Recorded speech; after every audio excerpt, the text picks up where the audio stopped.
Dan selamat pagi. Pagi.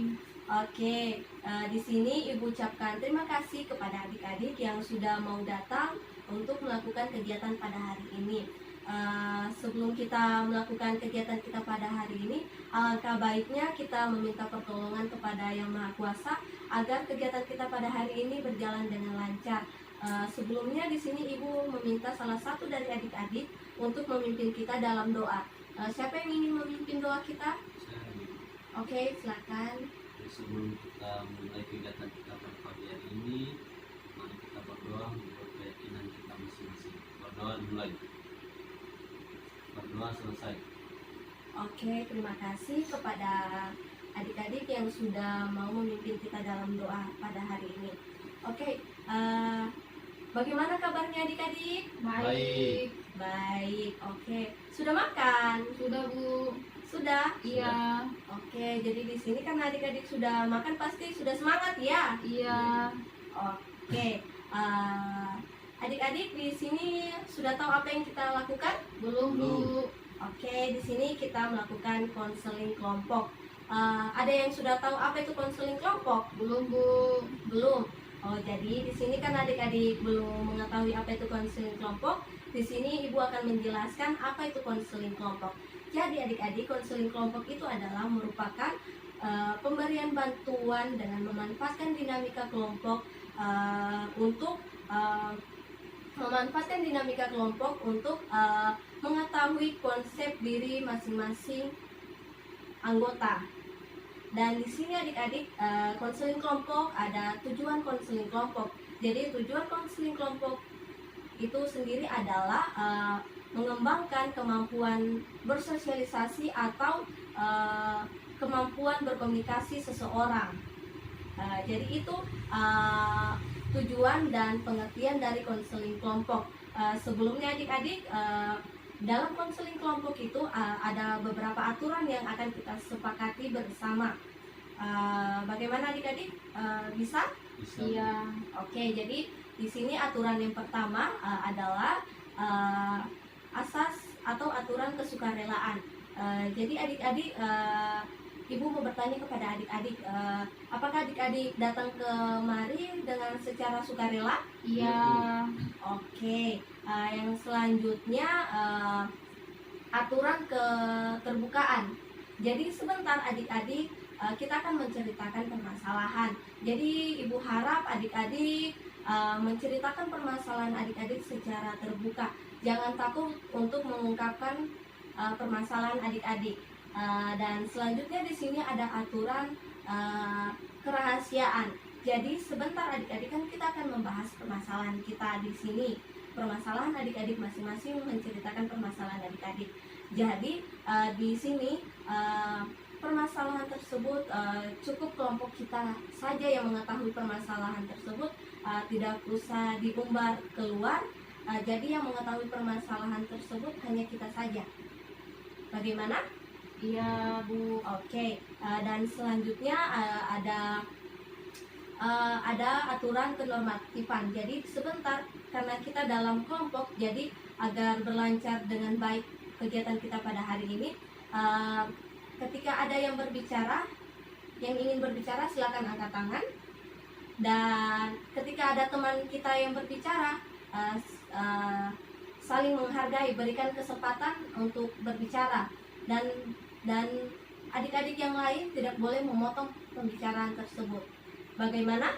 Iya, Bu. Oke, dan selanjutnya kita di sini ada kesepakatan waktu yang akan kita sepakati bersama. Jadi waktu yang kita gunakan 1 kali 45 menit. Bagaimana? Sepakat? Sepakat. Oke, baik. Jadi di sini adik-adik sudah sepakat dengan aturan-aturan yang kita akan laksanakan dalam konseling kelompok pada hari ini. Oke, selanjutnya Ibu minta silakan duduk secara nyamannya adik-adik. Bagaimana adik-adik nyaman dengan suasananya? Bagaimana suasananya? Bisa? Bisa, Bu. Oke. Jadi di sini oke, sudah? Iya, sudah Bu. Oke, bagaimana adik-adik sudah siap untuk ke tahap selanjutnya? Siap. Oke, jadi di sini karena adik-adik sudah siap untuk ke tahap selanjutnya, eh, Ibu mau menanyakan kembali eh, aturan-aturan yang kita gunakan dalam konseling kelompok. Ada yang bisa berikan tanggapannya? Ada apa semua tadi? Ada apa? Keterbukaan, Keterbukaan, apa lagi? Penormatifan. Ada apa lagi? kerahasiaan, Kerahasiaan, apa lagi? Keterbatasan. Keterbukaan. Oke, terima kasih. Jadi adik-adik sudah tahu kan yang kita lakukan pada hari ini kan? Iya Bu.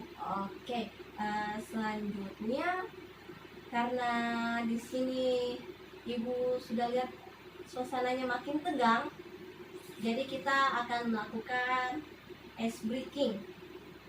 Bagaimana? Siap? Siap Bu. Oke, jadi di sini ice breaking yang kita lakukan itu adalah lempar angka. Ada yang sudah tahu permainannya? belum Bu? Belum Bu. Belum. Jadi di sini karena adik-adik belum tahu, Ibu akan jelaskan permainannya. Jadi permainannya itu, semisalnya Ibu ucapkan 2 tambah 2, saya lemparkan ke adik Marcel. Adik Marcel menjawab 2 tambah 2. 4. Oke, 4, dan selanjutnya adik Marcel bertanya lagi, lemparkan kemana? Ke Kak Ike atau Kak Iwan atau Kak Panji. Oke. Oke, selanjutnya kita bisa mulai? Bisa Bisa. Bu. Oke, dari Kak Marcel. 2 tambah 2. 4 3 tambah 3 6 6 tambah 3 7. 9. Oke, berarti Kak Ike kurang fokus. Oke, kita ulang lagi. Oke. Dari Kak Marcel, Di lempar kemana? Panji. Oke, 5 tambah 4. 9 oke Kak 3 Panji. tambah 1 4 4 tambah 2 6. Oke, jadi di sini adik-adik sudah fokus ya? Iya Iya, Bu. Oke, bagaimana adik-adik kita bisa melanjutkan ke tahap selanjutnya?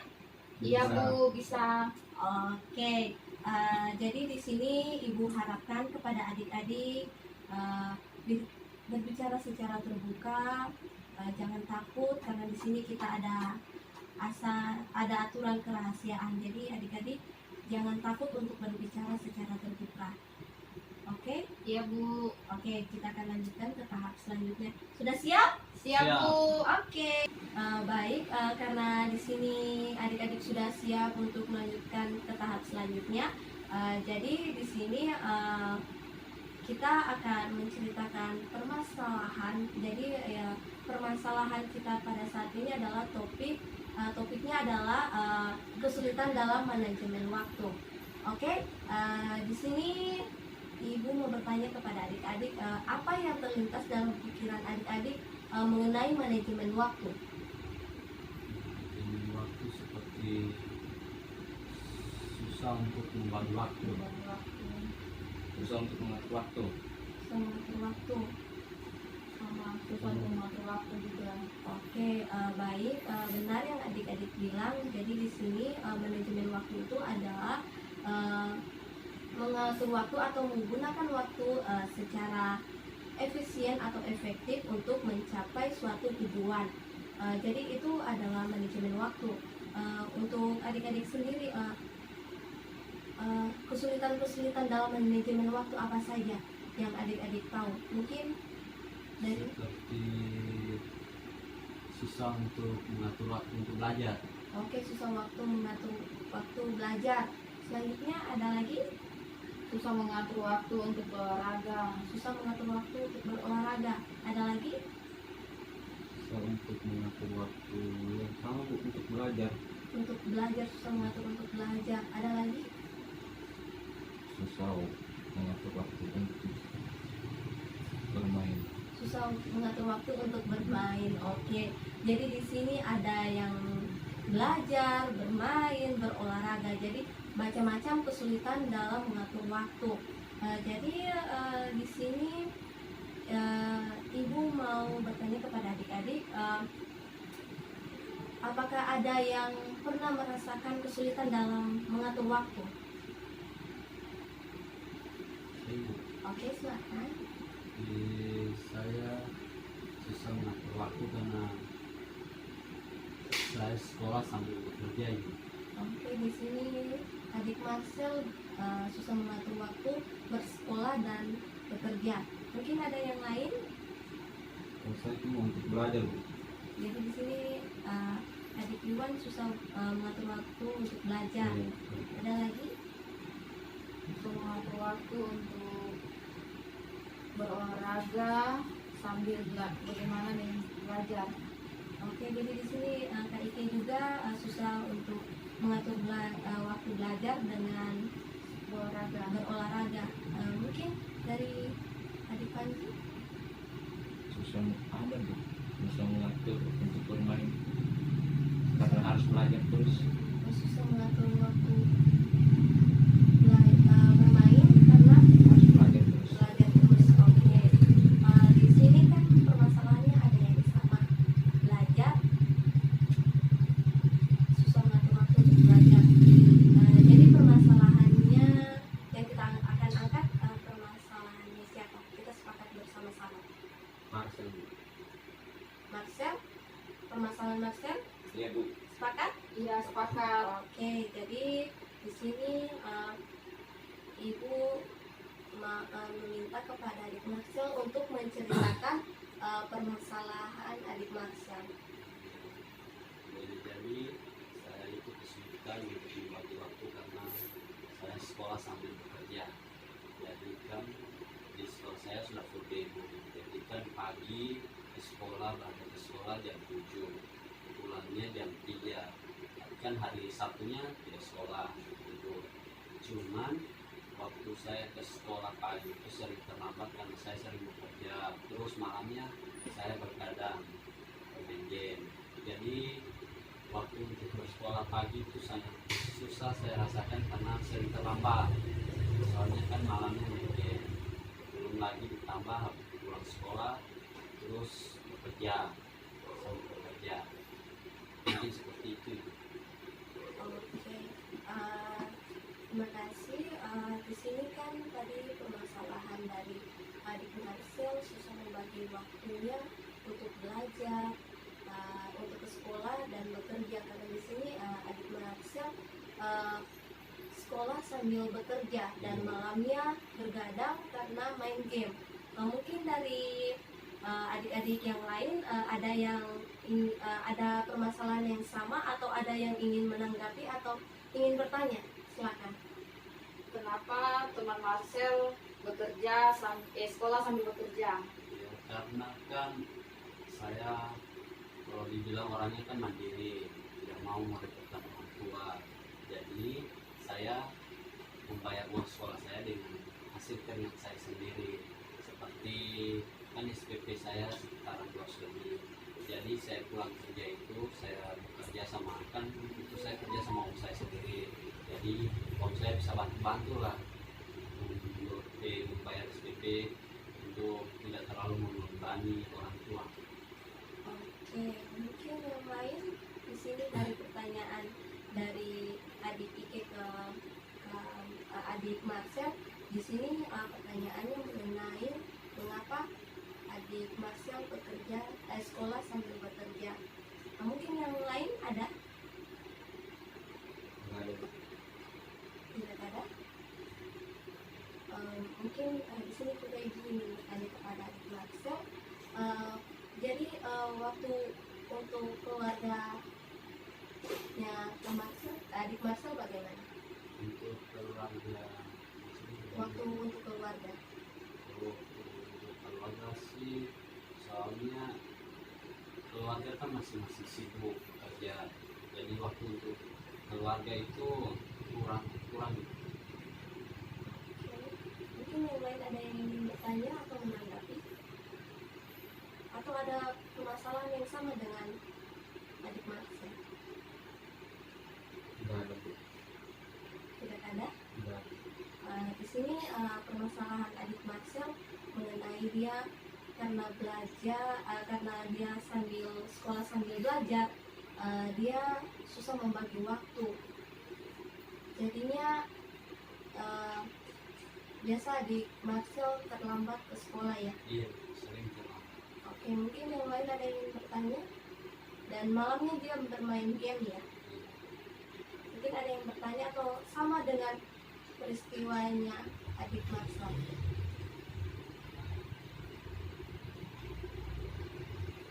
Enggak ada Bu.